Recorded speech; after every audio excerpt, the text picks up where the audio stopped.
오늘 우리에게 주시는 주님의 말씀은 출애굽기 3장 16절에서 22절까지인데요. 3장에서 16절에서 20절까지만 읽겠습니다. 너무 설교가 길어져서 21절, 22절 내용은 오늘 다루지 않도록 그렇게 하겠습니다. 자, 다 찾으셨으면 출애굽기 3장 16절에서 20절까지만 함께 읽도록 하겠습니다. 같이 읽습니다. 너는 가서 이스라엘의 장로들을 모으고 그들에게 이르기를 여호와 너희 조상의 하나님 곧 아브라함과 이삭과 야곱의 하나님이 내게 나타나 이르시되 내가 너희를 돌보아 너희가 애굽에서 당한 일을 확실히 보았노라. 내가 말하였거니와 내가 너희를 애굽의 고난 중에서 인도하여 내어 젖과 꿀이 흐르는 땅 곧 가나안 족속, 헷 족속, 아모리 족속, 브리스 족속, 히위 족속, 여부스 족속의 땅으로 올라가게 하리라 하셨다 하면 그들이 내 말을 들으리니 너는 그들의 장로들과 함께 애굽 왕에게 이르기를 히브리 사람의 하나님 여호와께서 우리에게 임하셨은즉 우리가 우리 하나님 여호와께 제사를 드리려 하오니 사흘길 광야로 가도록 허락하소서 하라. 내가 아노니 강한 손으로 치기 전에는 애굽 왕이 너희가 가도록 허락하지 아니하다가 내가 내 손을 들어 애굽 중에 여러 가지 이적으로 그 나라를 친 후에야 그가 너희를 보내리라. 아멘.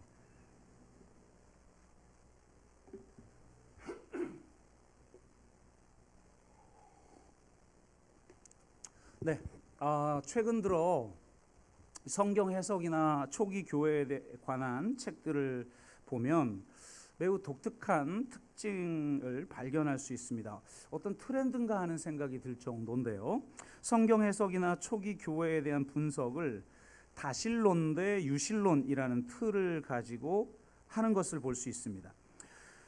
통합 예배 때 시간상 설명을 생략한 기독교 로마를 뒤흔든 낯선 종교라는 책과 이 놀랍고도 새로운이라는 책, 그리고 기독교 우리가 숨쉬는 공기라는 책들을 보면 그런 특징들을 발견할 수가 있습니다.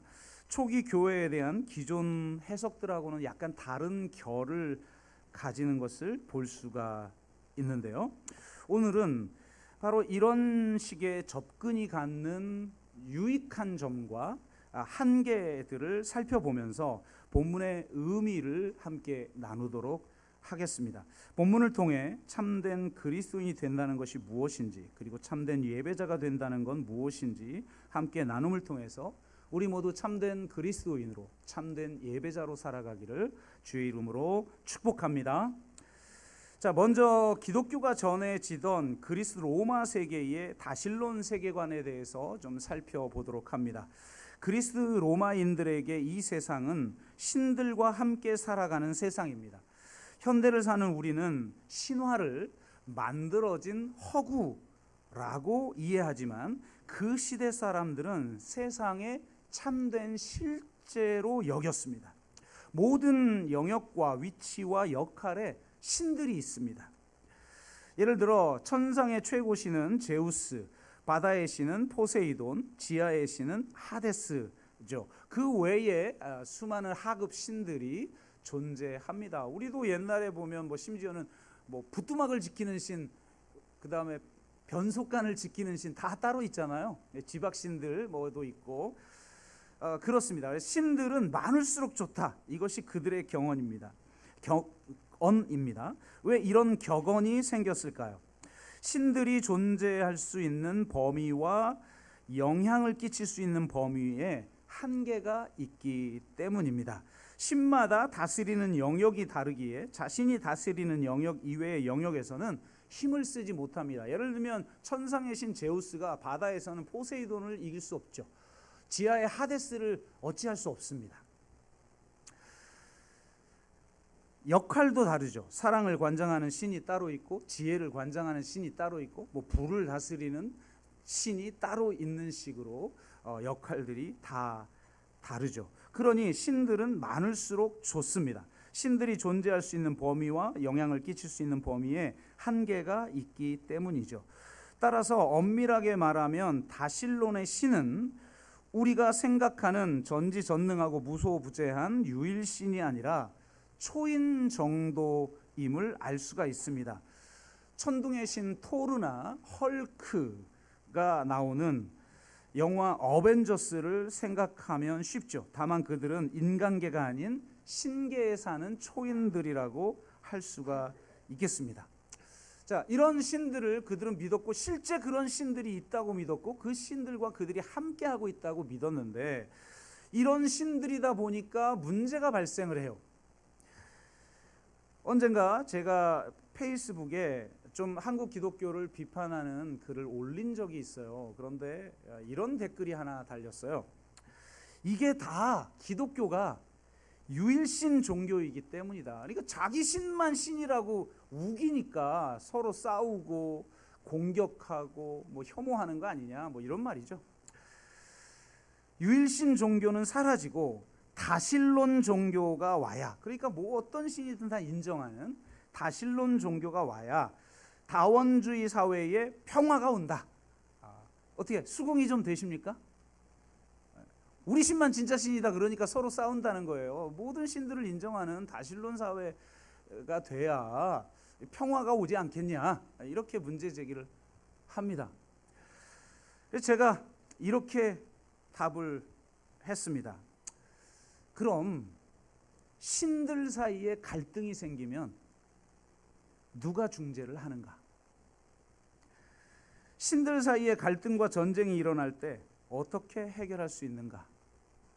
라고 질문을 했는데 답을 못했어요. 답을 할 수가 없죠.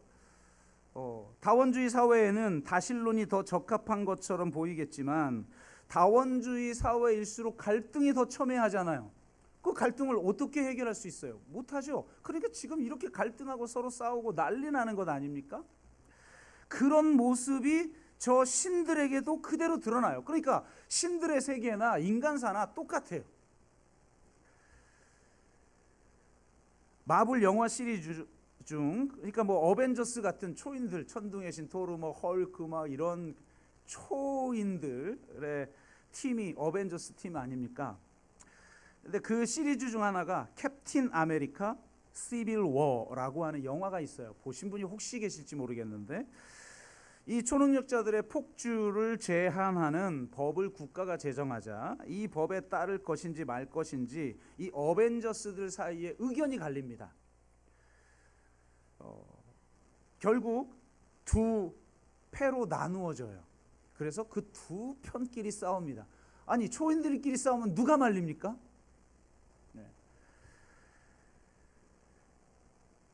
다실론 세계관의 신화들을 보면 이런 일들이, 어벤져스 사이에 일어난 일들이 뭐 비일비재하게 일어나죠. 심지어 인간사에 일어나는 저 왕궁에서나 일어날 그런 암투, 시기, 질투, 뭐 이런 일들이, 심지어 신들끼리의 전쟁, 뭐 이런 것들이 일어나죠.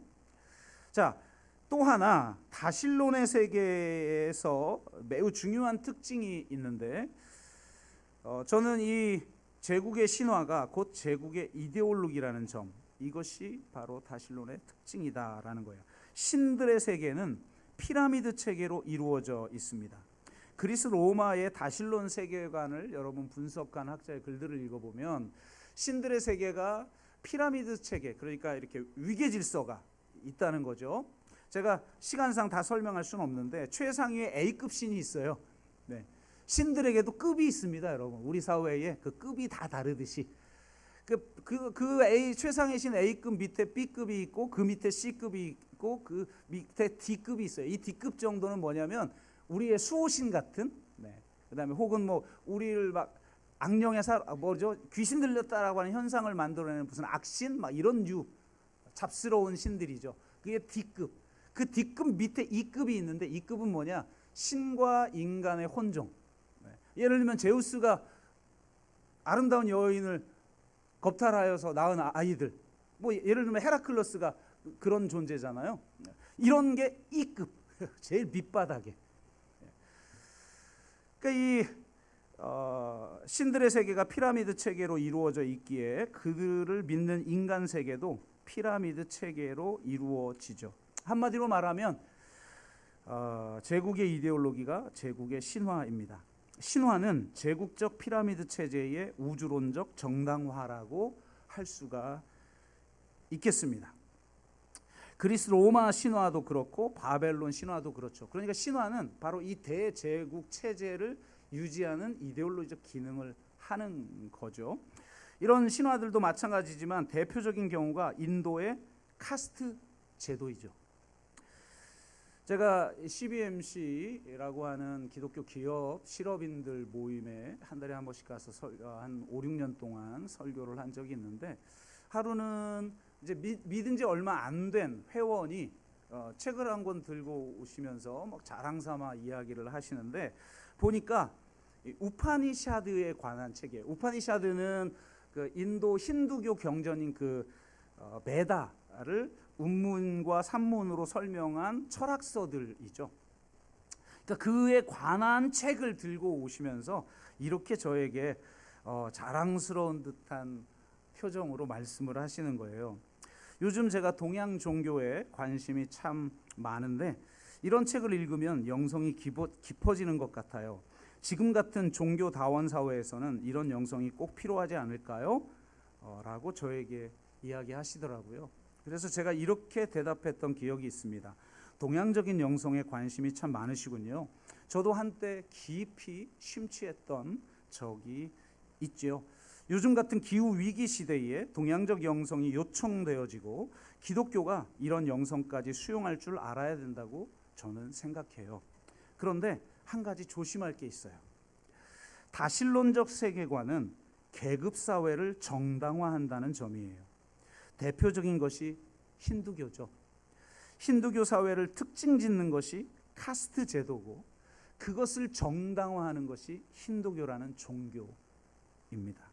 이런 계급 사회를 혁파하는 건 다신론적 세계관이나 동양적 영성으로는 좀 어렵죠. 이렇게 얘기했더니 그 다음부터는 제 앞에 나타나지를 않으시더라고요.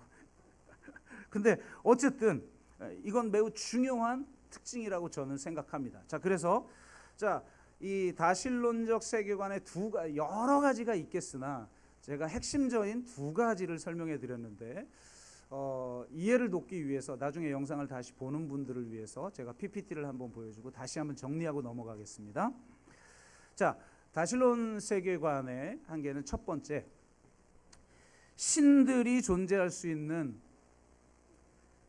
범위와 영향을 끼칠 수 있는 범위에 한계가 있다. 따라서 신들끼리의 갈등조차 스스로 해결할 수 없다. 라는 겁니다. 두 번째, 신화는 제국의 이데올로기이며 제국적 피라미드 체제의 우주론적 정당화다. 따라서 다신론으로는 피라미드 계급 체제를 변혁할 수 없다. 라는 겁니다. 자, 이 두 가지 특징을 정리하고 이제 한번 본문으로 들어가 보도록 하겠습니다. 호렙산에서 모세는 하나님을 만나죠. 스스로 있는 자라는 이름의 여호와 하나님이 그에게 사명을 주십니다. 하나님께서 애굽에서 그들을 구원하여 가나안 땅으로 이끌 것이라고 말씀하십니다. 모세가 이들의 지도자가 되어 이 일을 행해야 합니다. 먼저 이스라엘 장로들에게 찾아가서 이 일을 알립니다. 하나님이 이렇게 하기를 원하십니다. 그러면 그 장로들과 함께 애굽 왕, 오늘 본문에 의하면 애굽 왕을 만나서 그들에게 요구를 하라는 거죠. 그 애굽 왕에게 요구를 하면 애굽 왕이 가도록 허락하지 않을 거라는 거예요. 그래서 강한 손으로 여러 가지 이적을 행할 때에야 그가 그들을 보낼 것이다. 이렇게 하나님이 미리 설명해 주면, 너 가서 말하면 뭐 애굽 왕이 들어주, 절대 그런 일이 없어. 여러 가지 이적을 거친 후에야 이런 일이 일어나게 될 거야. 이렇게 말하고 있죠. 제가 출애굽기 1장서부터 15장까지 예전에 한번 나눈 적이 있습니다. 그리고 이제 15장부터 다시 좀 하려다가 그래도 출애굽기 처음부터 한번 다시 볼 필요성이 있지 않느냐라고 생각해서 지금 다시 보고 지금 5번째 하고 있는데 이전에 했던 설교의 관점이 아닌 다른 관점으로 새롭게 다시 준비하려니까 이게 만만한 작업이 아니더라고요.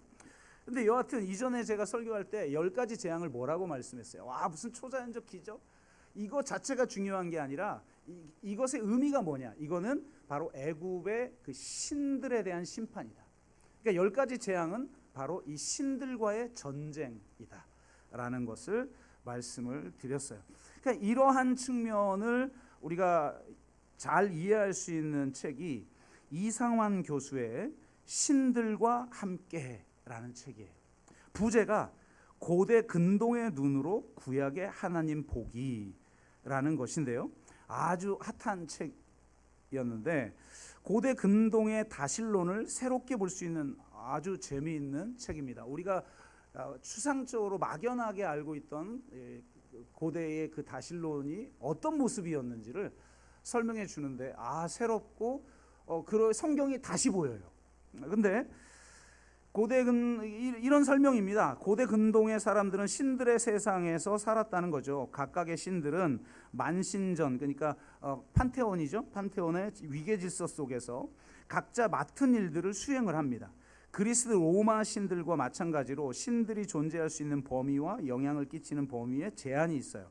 그러니까 이렇게 명백한 한계를 지닌 고대 신들과 달리 야훼는 전지전능하며 무소부재한 절대적 초월자라는 거죠. 그 어떤 고대 근동의 신들보다 강력한 유일신이라는 거예요.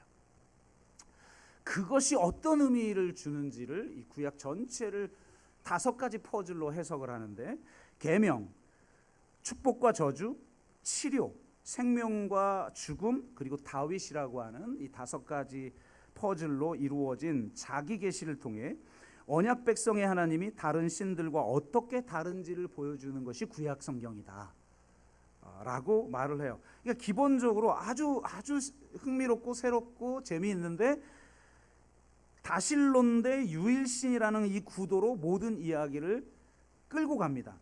오직 야훼 신앙, 이것이 구약의 신앙인데 이 오직 야훼 신앙의 이야기는 이방 신들을 죽이고 탈신시키는, 그러니까 그들은 신이 아니야, 여호와만 찾는 신이야, 뭐 이런 이야기죠. 탈신시키는 하나님에 관한 이야기다, 이렇게 이야기를 합니다. 놀랍게도 이상환 교수는 이를 신약에도 적용하는데요. 아주 최근에 나온 따끈따끈한 책인데 신들의 신 예수라는 책이에요.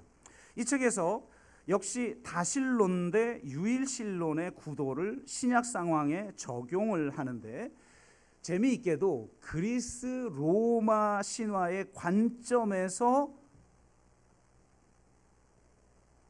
신약 성경을 읽습니다. 재미있죠? 신약에서는 오직 야훼 신앙이 오직 예수 신앙으로 전환이 됩니다. 다실론자가 자신이 섬기던 이교의 신들, 그러니까 뭐 제우스부터 하데스, 뭐 포세이돈, 지혜신 아폴론, 뭐 수많은 신들이 있는데 그 신들을 버리고 오직 예수 신앙을 취하기 위해서는 적어도 2가지 조건을 만족시켜야 된다는 거예요. 첫 번째가 예수가 모든 영역에서 능력을 행할 수 있어야 돼요. 그러니까 각자의 영역에서만, 각자의 나라, 다스리는 어떤 특정 영역에서만 능력을 발휘하는데 예수가 진정한 신이려면 그 모든 영역을 아울러 능력을 발할 수 있어야 된다는. 두 번째, 예수가 각 영역을 담당하는 이교의 신들보다 더 강력한 능력을 소유하고 있어야 된다는 거예요. 그래야 이 사람들이 자기 신들을 버리고 예수를 받아들인다라는 겁니다.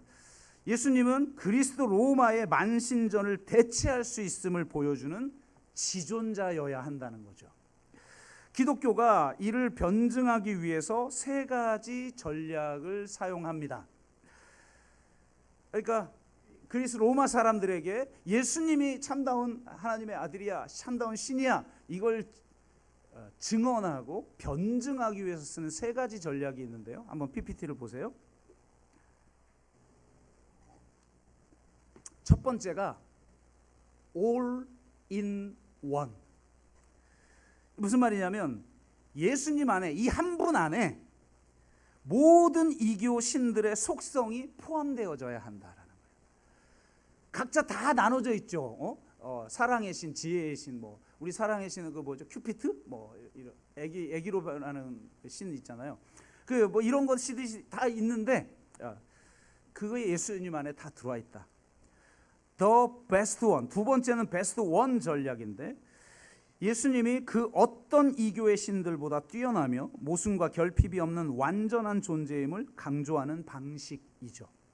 세 번째는 the only one인데, 이 접근법은 이교의 신들을 신이라는 지위에서 밀어내고 예수님만 참된 신으로 불리기에 합당한 존재임을 보여주는 방식이라는 겁니다. 그래서 all in one, the best one, the only one, 이 세 가지 전략으로 예수를 증언했고 또 변증했다는 거예요. 네, 됐습니다. 그래서 이 책에 보면 이 세 가지 전략을 보여주기 위해 이 이상환 교수는 예수님의 기적들을 분석해요. 그리스 로마 신화와 비교를 하면서 분석하는데 새롭습니다. 축기, 치유, 소생 등의 기적들은 이교 신들과 차원이 다른 예수의 신성을 보여주는 역할을 합니다.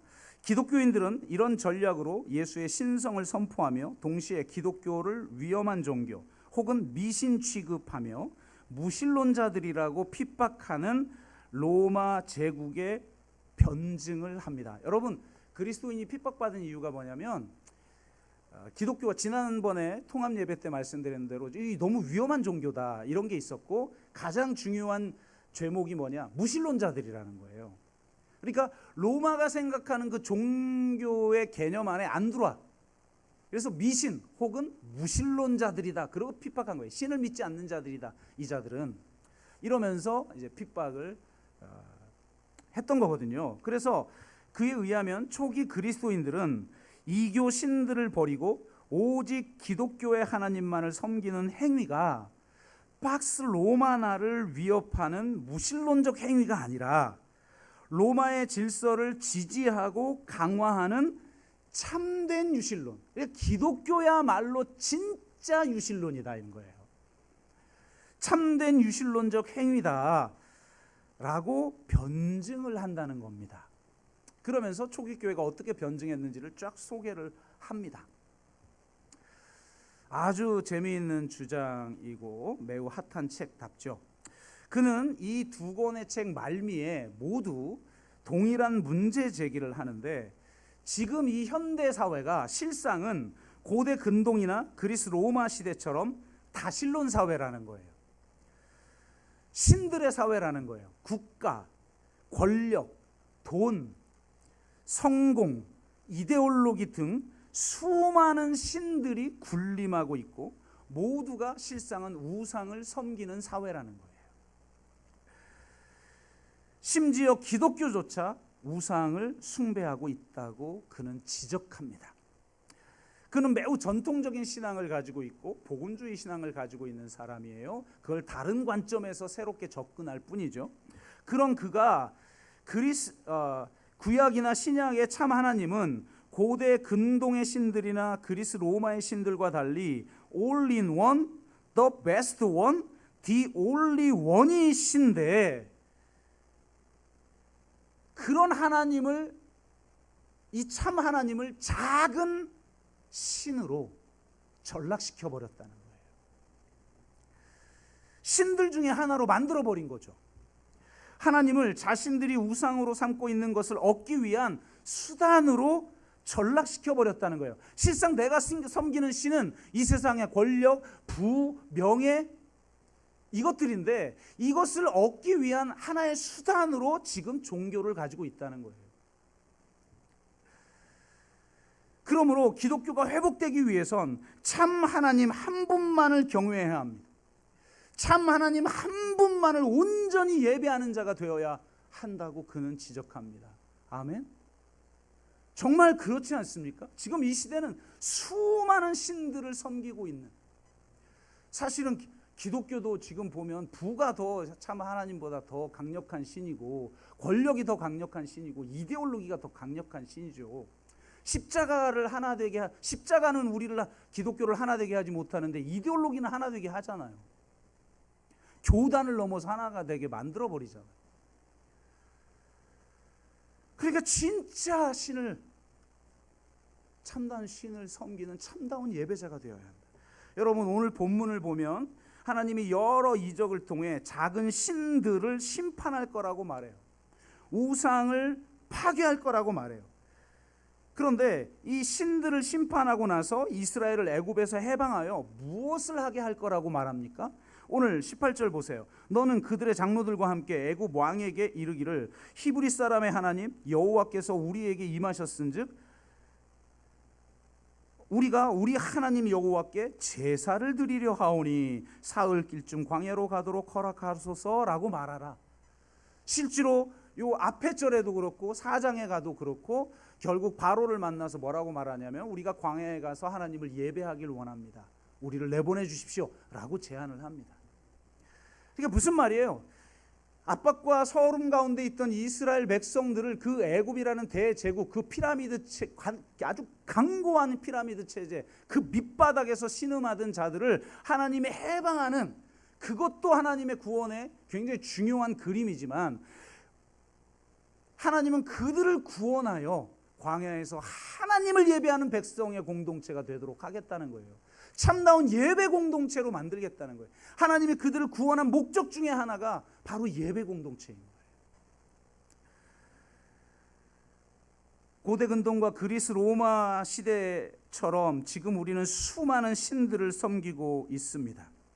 이 시대에 우리는 오직 한 분 하나님만을 경외하는 참 예배 공동체가 되어야 합니다. 우리들이 드리는 이 예배가 결코 가벼운 게 아니에요. 그냥 종교 생활이 아니에요. 이 세상의 모든 신들을 상대화시키는 참 하나님을 믿는 혁명적인 행위인 거예요. 가장 급진적인 행위인 거예요. 세상과 타협하지 않고 이 세상을 변혁하는 가장 급진적 행위가 바로 예배인 겁니다. 저는 그런 분들이 다 되시기를 바랍니다. 예배를 결코 가볍게 생각하지 말아요. 자, 이렇게 중요한 메시지를 우리에게 던져주는데 한 가지 우리는 더 밀고 나가야 될 것 같아요. 한 걸음 더 나아가야 할 것 같아요. 만약 이렇게만 말한다면 유대교하고 다른 게 뭐지? 라는 생각을 가지게 됩니다. 실제로 그리스 로마 시대에 유대인들도 엄청난 핍박을 받았죠. 전체가 다 로마에서 추방되기도 하고 여러 핍박을 받았는데, 그러면 다를 게 뭐지? 이 주장이?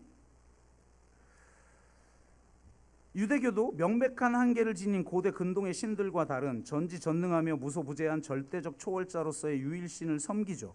All in one, the best one, the only one이신 하나님을 경외합니다. 근데 바로 그런 사람들이 예수님을 십자가에 못 박았죠. 그리스도인은 오직 야훼 신앙을 오직 예수 신앙으로 전환시켰습니다. 하지만 야훼가 예수로 바뀌었을 뿐이지 신과는 이렇게만 보면 똑같은 것이 되는 거죠. All in one, the best one, the only one인 신을 믿는 거예요. 그 신이 예수다라고 우리는 주장할 뿐인 거죠. 예수님의 사역은 모두 이 세 가지 성격을 지닌 예수의 신성을 입증하기 위한 것이 되어 버립니다. 저는 우리 복음주의가, 우리 기독교가 여기서 한 걸음 더 나아가야 한다고 생각해요. 이것도 중요하죠. 이 메시지를 붙들어야 이 세상의 신들을 상대화시키는 우상 타파적 삶을 우리가 살아갈 수 있어요. 내가 내 안에 있는 이 우상들을 깨트리기 위해서는 이 신앙을 고백해야만 하죠. 그런데 여기서 한 걸음 더 나아가야 돼요. 왜냐하면 이 생각에만 머물면 하나만 알고 둘은 모르는 것이고 결국 기독교의 타락을 불러일으킨 원인을 보지 못하게 만들기 때문이에요. 앞에서 다실론의 두 가지 측면을 이야기했는데 이상환 교수는 이 두 가지 중 신들이 존재할 수 있는 범위와 영향을 끼칠 수 있는 범위에 한계가 있다. 따라서 신들끼리의 갈등조차 스스로 해결할 수 없다라고 하는 이 첫 번째 것만 받아들이거나 강조를 합니다. 이것이 전통적인 신앙 혹은 복음주의 신앙의 장점이자 한계인 것이죠. 이런 한계를 가졌기에 기독교인의 신앙 행위가 팍스 로마나, 이게 로마의 평화라는 거예요. 로마 황제를 통해, 아우구스투스를 통해서 이루어진 평화, 이거를 이 로마 제국 전체를 통일한 이 행위, 이 소식을 로마인들은 유앙겔리온, 복음이라고 그랬어요. 우리 성경에서 복음은 원어가 유앙겔리온이에요. 그러니까 이 팍스 로마나를 위협하는 무신론적 행위가 아니라 로마의 질서를 지지하고 강화하는 참된 유신론적 행위라고 변증했다는 것만 강조하는 거죠. 가만히 보면 이런 신앙이 콘스탄틴 체제를 가능하게 만들었어요. 주 300년쯤에 콘스탄틴이라는 황제가 기독교를 공인하죠. 그래서 완전히 기독교가 바뀌어요. 그걸 이제 콘스탄틴 체제라고 부릅니다. 학자들은. 우리가 그리고 기독교가 완전히 국교가 되면서 유럽이 기독교 세계가 돼요. 이걸 크리스텐돔이라고 해요. 기독교 세계라고 학문적으로 부릅니다. 그러니까 모세와 아론, 즉 국가와 종교라는 두 개의 기둥으로 이루어진 신정 통치 체제를 뜻하죠. 실상 콘스탄틴이 기독교를 공인해 줄 당시 로마는 매우 위태로운 상황이었어요. 세계사 공부를 해보신 분은 알지만 로마 매우 외환이었죠. 로마 제국의 이데올로기는 로마를 받쳐주지 못했어요. 여러분 생각해 보세요. 앞서 말한 것처럼 자기들끼리의 갈등도 해결하지 못하는 다신론적 세계관으로 대제국 로마를 어떻게 지탱합니까? 안 되죠. 그러니까 이 위태로운 로마를 붙들 새로운 이데올로기가 필요했던 거예요. 그래서 대제국 로마를 하나 되게 하기 위한 유일신론을 주장하는 기독교가 필요했던 것이죠. 그래서 실상 비판적인 사회학자들은 콘스탄틴을 비판합니다. 콘스탄틴이 진짜 신앙이 있어서 기독교를 받아들인 게 아니다. 콘스탄틴의 회심은 가짜다. 신앙 때문이 아니라 정치적 고려 때문에 기독교를 공인한 것이다. 실제로 콘스탄틴은 세례를 받지 않습니다. 마지막 죽기 직전에 세례를 받아요. 이때는 세례가 곧 구원이다라고 하는 신학을 가지고 있던 시대인데 세례를 받지 않아요. 그러다가 죽기 직전에 받아요. 그러니까 사회학자들은 봐라, 이런 증거도 있지 않냐, 그렇게 이야기를 합니다. 또한 대부분의 교회사학자들이 현대 기독교의 기독교가 기독교의 본질을 잃어버렸다, 혹은 교회의 본질을 잃어버렸다, 이렇게 비판을 많이 하죠. 그래서 교회가 새롭게 돼야 된다라고 말하는데 하나같이 거의 100이면 100, 여러분이 책을 한번 읽어보면 기독교가 언제 변질되기 시작했냐? 전부 콘스탄틴 체제 때부터다. 기독교가 이때부터 완전히 바뀌었다는 거예요. 로마 대제국의 국교가 되면서부터 크리스텐돔을 하나님 나라로 여긴 기독교가 본질을 잃어버렸다고 진단을 합니다. 핍박받던 종교가 핍박하는 종교가 되어버렸고, 낮은 자들의 종교가 부자와 권력자들의 종교가 되어버렸고, 권력에 의해 십자가에 달려 죽은 예수님을 섬기던 종교가 권력을 행사하는 힘의 종교가 되면서부터 기독교가 변질되어 버렸다라고 말합니다. 그러니까 여러분 잘 보세요. All in one, the best one, the only one으로서의 신이 이 대제국에 걸맞는 이데올로기라는 거예요. 무슨 말이냐? All in one, the best one, the only one으로서의 신, 이런 영역과 능력에 제한이 있는 신 신들보다 더 강력한 신을 믿는 신실한 그리스도인들과 로마 대제국의 강력한 그 피라미드 체제를 유지하고 싶은 사람이 서로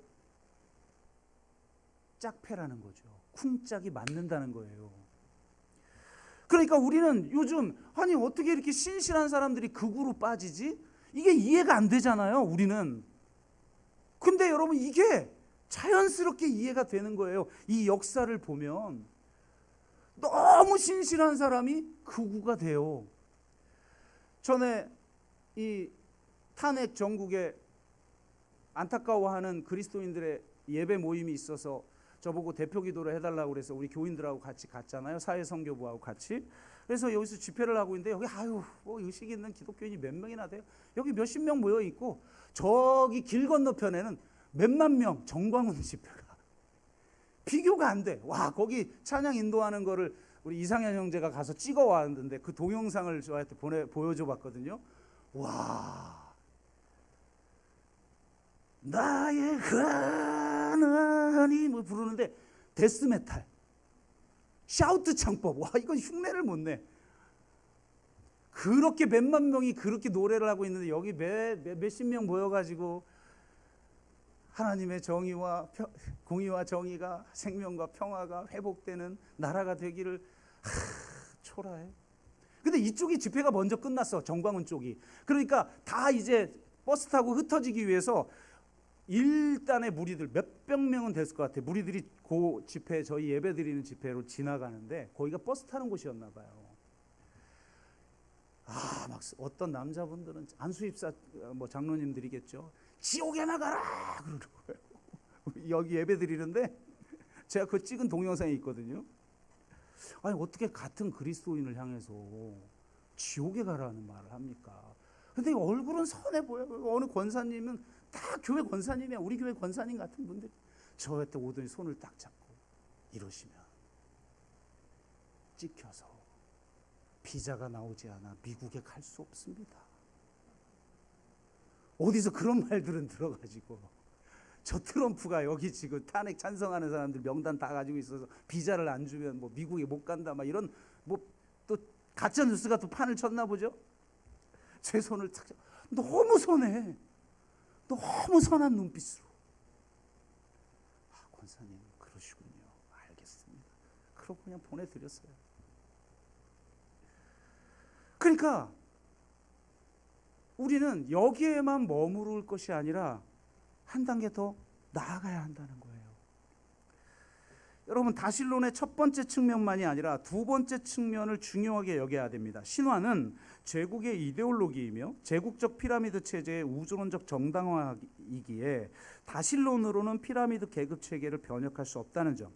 다실론적 세계관이 팍스 로마나 즉 로마의 평화를 만들었다면 정말 참다운 유실론은 그것을 근본적으로 해체시켜버리고 참다운 평화, 즉 하나님의 평화를 세워나가는 점을 강조해야 합니다.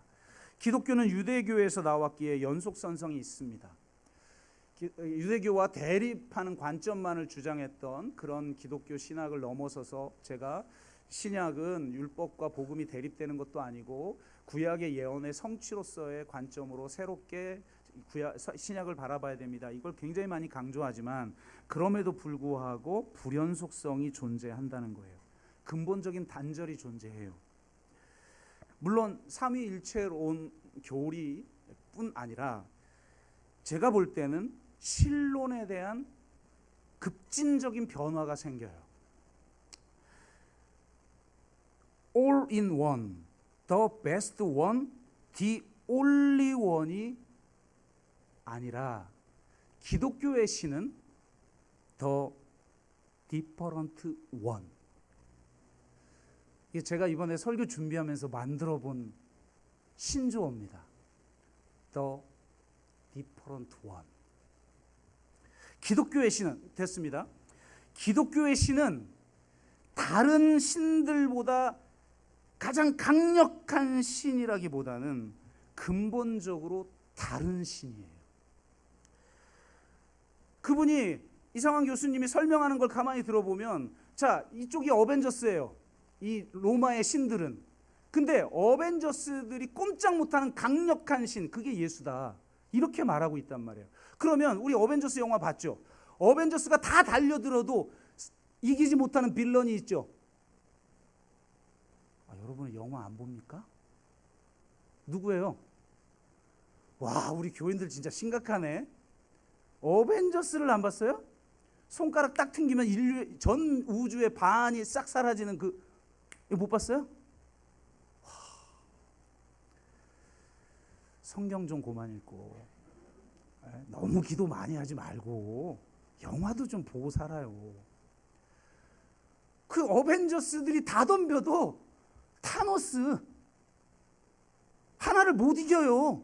강력한 빌런이거든. 그리고 결국은 5개의 보석을 박힌 그 장갑 끼고 손가락 딱 튕기니까 인류의 반이 사라지고 어벤져스 중에도 뭐 반이 그냥 사라져 버리잖아요. 와, 이 강력한 영화를 못 봤어요? 그러니까 예수님은 선한 타노스야.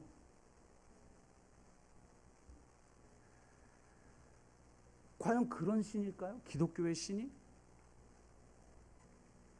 저는 기독교의 신은 The Different One이라고 생각해요. 많은 걸 이야기할 수 있지만 시간상 2가지만 이야기하자면, 첫째, 하나님의 기독교에서 말하는 하나님의 본성은 성육신을 통해 드러나요.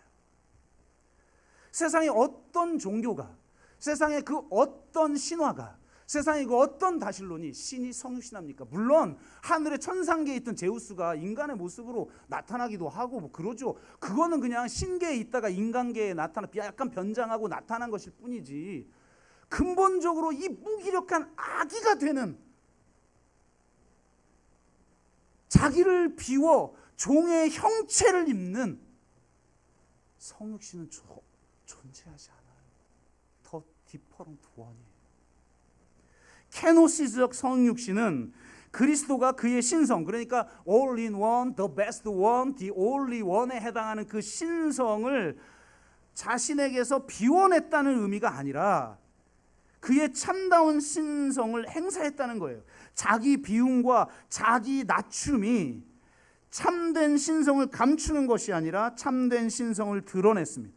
참된 신성이 있는데 그걸 비워내는 것에서 겸손이 드러나는 것이 아니라 자기를 비워 인간의 모습이, 나약한 아기가 되는 모습이, 종의 형체를 입고 십자가에 죽는 그 연약한 인간이 되시는 그 모습에서 참다운 신성이 드러난다는 거예요.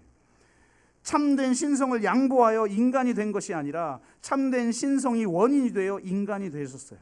무슨 말이냐면 자기 비움과 자기 낮춤이야말로 참된 신성의 본질이라고 말하는 종교가 기독교예요.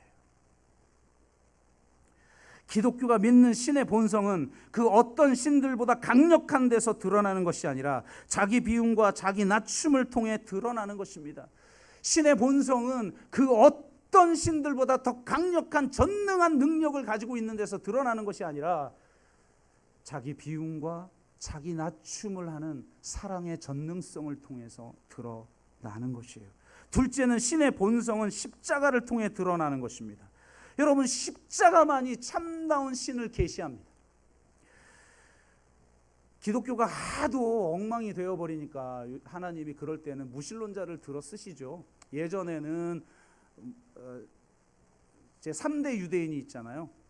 니체, 마르크스, 프로이드라고 하는, 그 중에서도 신학적인 면에서 니체를 통해서 당대의 기독교를 비판하죠. 신은 죽었다. 그런 것처럼 지금 현대에도 하나님은 때로 무신론자들을 통해 지금 예언자적 외침을 우리에게 들으라고 외치고 있어요. 그걸 들을 줄 알아야 되는데, 무신론자이자 철학자인 슬라보의 지젝이 이렇게 말을 해요. 야, 참나, 기독교의 본질은 십자가다. 현대 기독교는 동양 종교화, 영지주의와 뉴에이지화 되어서 본질을 잃어버렸다. 적극적 사고방식, 무슨 긍정의 여러분이 간절히 기도하면 하나님이 다 들어주신다. 범사에 잘 되고 내 몸이 건강해지고 뭐 다 잘 된다. 이런 류의 기독교로 전락해 버렸으니까 그 본질을 잃어버렸다고 비판하는 거예요. 그는 기독교 변증학자 체스터턴의 글을 인용하면서 십자가의 참된 의미는 분리다라고 말해요. 진정한 사랑은 진정한 분할을 통해 나타난다. 무슨 말이냐? 세상의 모든 종교는 모두 상승을 꿈꾸며 구원을 신비한 연합으로 보지만 진정한 사랑을 말하는 기독교만이 신이 신 자신에게서 분리된 사건을 말한다는 거예요. 진정한 무신론은 신이 더 이상 자기를 믿지 않는 인간들에 대해 죽죠. 그러니까 무신론자들이 신을 죽이죠. 신의 죽음을 말하죠. 그런데 놀랍게 기독교는 신이 신 자신에 대해서 죽어요. 십자가에서 예수님이 부르짖습니다. 나의 하나님 어찌하여 나를 버리셨나이까. 와. 이것은 신이 신 자신에게 버림받음을 의미하며 신이 신 자신에게 분리됨을 의미하며 신이 신 자신에 대해서 죽는 것을 의미한다고 그는 말합니다. 십자가는 분리이며 신의 자기 부정이다. 오직 사랑만이 자기 부정을 가능하게 만들고 이 사랑만이 가장 급진적인 능력이다. 동양 종교나 영지주의나 뉴에이지 같은 종교가 아니라 오직 기독교만이 신이 신 자신에게 버림받고 분리되고 죽는 종교라는 거예요. 신의 죽음을 우리에게 선물하는 종교. 그 신의 죽음, 그 십자가를 통해서만 진정한 하나님의 본성이 드러나는, 신의 자기 계시가 곧 십자가라고 신학은 말하잖아요. 그 십자가를 통해서 우리는 진정으로 하나님의 본질인 그 사랑을 경험해요. 무능력하게 죽는 것에서 이해할 수 없었죠, 유대인들은. 그러니까 제자들이 다 실망하잖아요. 아니, 우리를 해방할 메시아를 기다렸는데 어떻게 나약하게 저 십자가에 달려 죽어버리냐. 이게 말이 되는 거냐. 다 실망하고 예수를 버리고 떠나고 다 자기 고향으로 돌아가 그냥 생존을 위해서 금을 던지는 어부가 되고 그렇게 살아가다가 부활한 예수님을 만나서 그들은 참다운 십자가의 의미를 발견한 거예요. 아, 우리가 생각했던 그 all in one, the best one, the only one, 그래 그게 맞지만 그것보다 더 위대한 하나님의 본성을 예수 그리스도께서 십자가를 통해 드러내셨구나. 아멘. 이 자기 비움과 이 자기 낮춤과 이 자기 부정의 신, 더 디퍼런트 원이에요. 우리는 그런 분을 섬기는 자들입니다. 따라서 우리가 예배하는 신이 더 디퍼런트 원이라는 사실을 기억하십시오.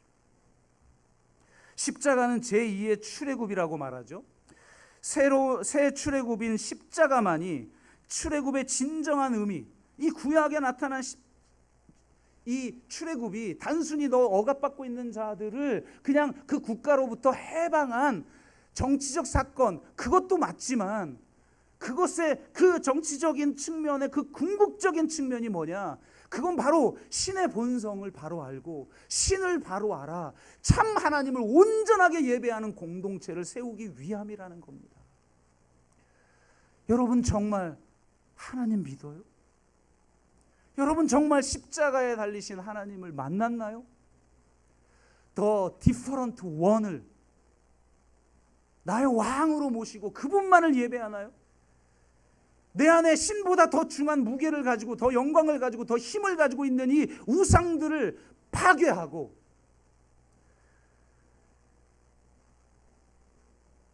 피라미드 계급 체계인 제국이 아니라 지극히 작은 자 하나라도 천하보다 귀하게 여기는 나라, 하나님의 나라를 살아가기 위해선 참 하나님을 바로 알고 그 하나님만 온전히 예배하는 자가 되어야 할 줄로 믿습니다.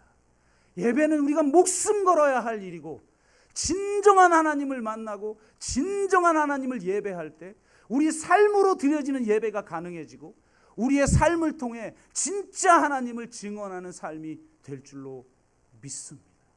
저와 여러분이 그러한 공동체가 되기를, 그래서 우리 한 사람 한 사람이 더 베스트 퍼슨이 되기보단 더 디퍼런스 퍼슨이 되어 살아가는, 자기의 자기다움을 마음껏 펼치면서 하나님 나라의 일꾼으로 살아가는 그런 저와 여러분 되시기를 주의 이름으로 축원합니다. 함께 주를 위한 이곳에 부르시며 같이 기도하겠습니다.